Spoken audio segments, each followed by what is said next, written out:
各位好，我是兴趣散的摄影师 Enzo。那关于 Sony 手机呢，他们在市场上呢算是独树一格的存在。它走的路线呢是把手机变得非常的专业相机，也就是很像 Sony Alpha 相机的感觉哦。没错，那今天呢 Xperia One Mark 6就发表咯，已经在我手上了。那这只手机呢夹了非常多强悍的功能，像是 Sony Alpha 最新的 AI 对焦技术，而且还有一个重量级的神秘功能，让我整个下巴快掉下来，超级厉害。那接下来呢，我们就来看一下这只手机在摄影方面到底有怎么样的进化吧。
那看完以上实拍，你觉得不错的话呢，欢迎帮我影片点个喜欢，这对我来说有非常大的帮助哦。那我们现在看一下跟上一代比起来的变化到底在哪里哦。外观上的话呢，两只手机长得几乎是一模一样，非常的相似。背面呢跟 Xperia One Mark 5一样呢，有这个菱格纹，摸起来非常的细腻，这个触感呢是很好的哦。最大改动呢就这次萤幕比例变化了，它从21:9变成19.5:9。21:9我之前觉得算是 Sony 很常见的一个规格，我觉得很酷。看影片的时候呢可以满版，看电影的时候很爽。但是如果变成19.5:9的话呢，其实日常生活使用呢会更为的方便，所以我觉得这个变动比例呢算是有符合消费者的胃口啦。萤幕解析度的话呢是 Full HD Plus 2340x1080，虽然它改变了解析度，但是它的整体的萤幕性能呢是有明显的提升的。首先呢是亮度增加了50%，这片萤幕的显色非常厉害哦。经过 Sony AI 的训练，它的显色品质呢是跟 Bravia 电视的品质是一模一样的哦。观看体验呢会让你好像在看电视一样，这就是这一次所强调的最新的萤幕。这片萤幕呢也是 DCI-P3 100%，就是说它的色域涵盖范围呢非常的广。所以如果你是专业使用者的话，我相信这片萤幕的表现也是符合你的需求的哦。这次萤幕呢也有 LTPO 1到120赫兹的可变更新率，那我觉得这个东西呢相当的棒，一般情况下可以省电，但是平常滑动的时候呢也有丝滑的体验，尤其是打游戏的用户我觉得这个东西呢超级重要。这次手机还内建了 VC 均热板，大家知道目前手机容易过热，除了游戏以外，可能还有相机，因为相机呢也会耗蛮多的性能的。这是我实测，在录影到40分钟，室温27、28度左右的时候，它完全没有过热，甚至萤幕也没有降低亮度到非常的低。所以这个 VC 均热板呢，对于相机使用用户来说，我觉得是明显有感有用的。所以打游戏的话呢，我相信也是相当好的体验。那我们现在聊一下3颗镜头的配置。超广角的话呢，一样是 16mm f2.2 2.5/1寸的感光元件哦。那超广角没有进化我个人觉得有点小可惜，基本上就是一模一样。然后再来呢是主镜头。主镜头的话呢，其实也没有变，但这颗主镜头呢表现是好的。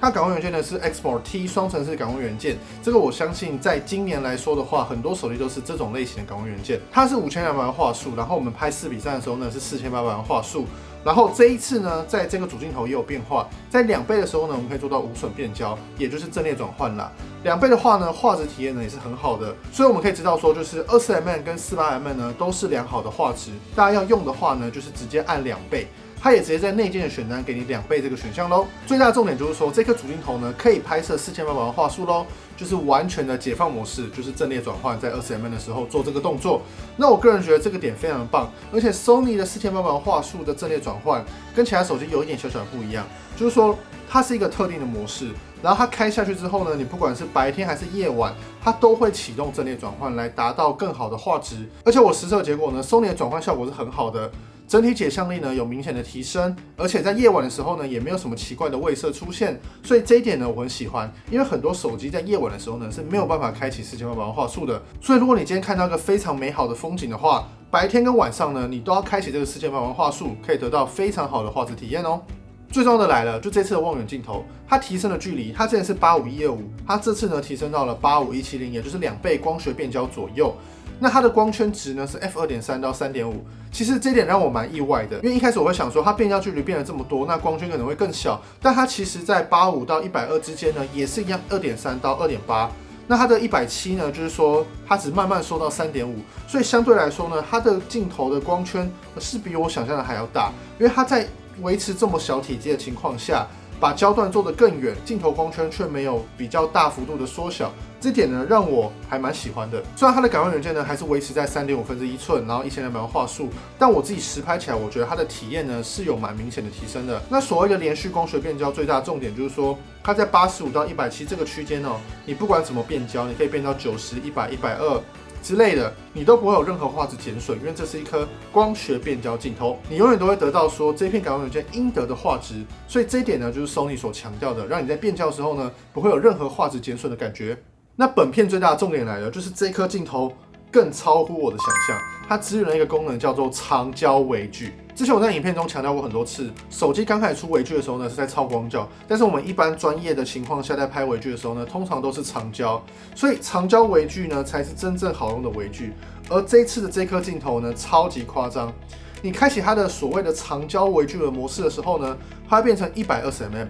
120mm， 你在做特写的时候呢，最近可以到4cm 的对焦距离。那到底有多近？我给各位看。我们拍一把尺的话呢，我们可以得到这么大的倍率。这个倍率呢，如果我们换算全片幅的话呢，它大概是2.25倍，所以它比全片幅1:1的镜头呢，还要再更近2倍多左右。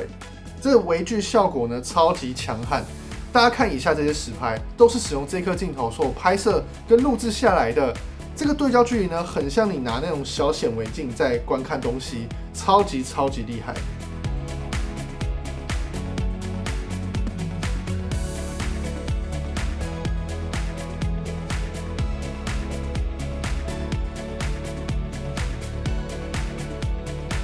这应该是目前手机界微距最强的手机了，所以我会觉得 Sony 真的是蛮特别的，在这么轻薄的手机下塞入了这么强悍的长焦微距功能，而且是在同一颗镜头做到这件事情，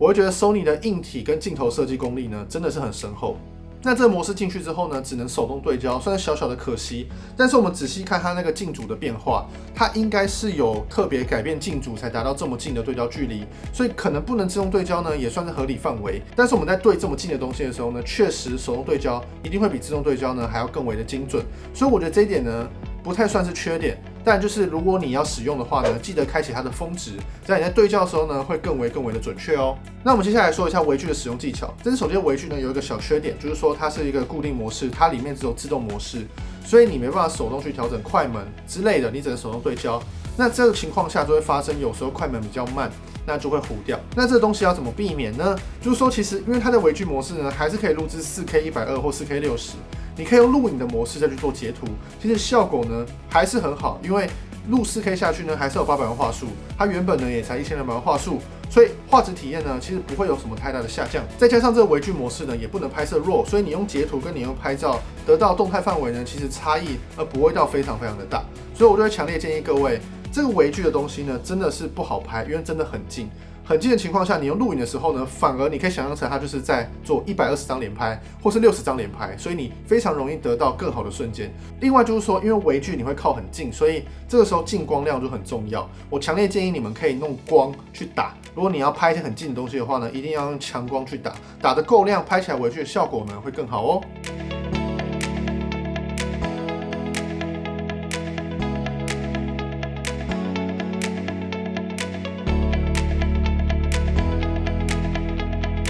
那我这里补充一下各焦段的最近对焦距离的特写能力哦。那其实我们可以发现说，2倍的特写能力呢是很好的哦。所以如果你不是要拍真的很微距的话，我会建议你们开2倍，会是更好的一个选项哦。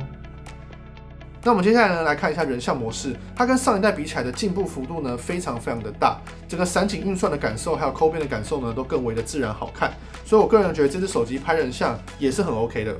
那它2倍也非常推荐给你们，400mm 呢算是非常好的一个焦段，而且在人像模式也可以直接按2倍去做拍摄，不像之前一定要推到3.5倍，就是有点远，就是85。那这次手机的对焦系统呢也有更大的进化咯。它进化到399点的对焦点，它下放了 Sony Alpha 相机最新的 AI 对焦技术，所以我们在对焦的时候呢，它是可以预判人物的姿势，就算你转身或怎样的，它都知道你就是个人，它就是要对着你这样，所以它的对焦准确度呢是相当的高，再加上配上30连拍，所以你的成功率非常的高。像我们就算在拍动物的时候呢，动物眼对焦呢也是相当准确，这都是其他手机做不到的功能所以我真的很喜欢这个东西。所以如果你是喜欢拍摄毛小孩或小孩的话，那这些手机很适合你，因为它有最快连拍速度、最强的对焦系统。那关于录影方面呢，因为去年已经很强了，所以今年呢就维持这个传统，一样呢是3颗镜头都支援 4K 120p， 然后 4K 30p 的时候呢，一样可以做到3镜头的无缝切换，这些功能呢都跟上次一样。然后你也有所谓的 Cinetone for Mobile， 就是电影色调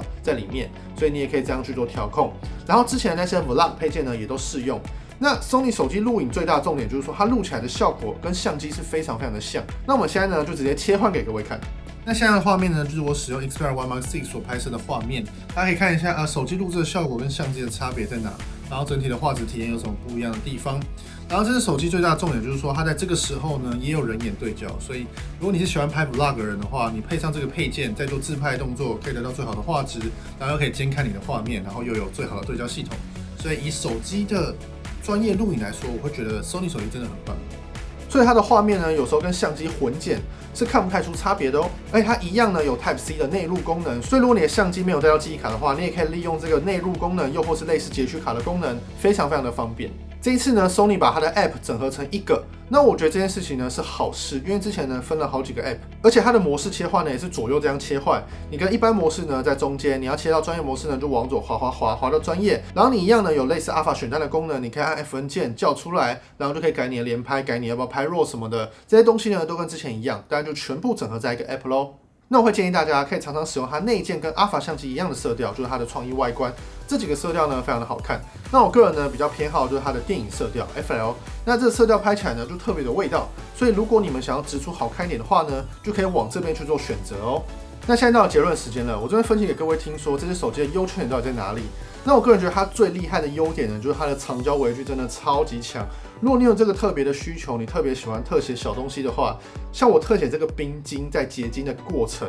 看起来都超级的细腻。它的画质体验呢是好的，是锐利的，所以这个长焦微距的体验呢，是我目前手机界使用过最强的微距手机了。那我接下来说一个要改进的点就是说它的4800万画素的模式，还有它的长焦微距的模式是一个独立模式。那它在这个模式之下呢，就没办法手动的快门、手动的 ISO 之类的，也没有办法拍摄 RAW 档。因为我觉得这2个模式呢，就是我今天想要认真去拍照的时候再去做使用的，对吧？那却不支援 RAW 档，又或是手动模式的话，会让我觉得有点可惜。但我觉得这件事情要更新应该没那么难，所以希望 Sony 之后可以更新这个功能哦。那以上呢就是关于 Xperia One Mark 6的完整评测报告，希望各位喜欢。有任何问题的话呢，都欢迎留言询问我，我都会一一回答给各位。那这部影片对你有帮助的话呢，欢迎帮我按赞、订阅、分享、打开小铃铛。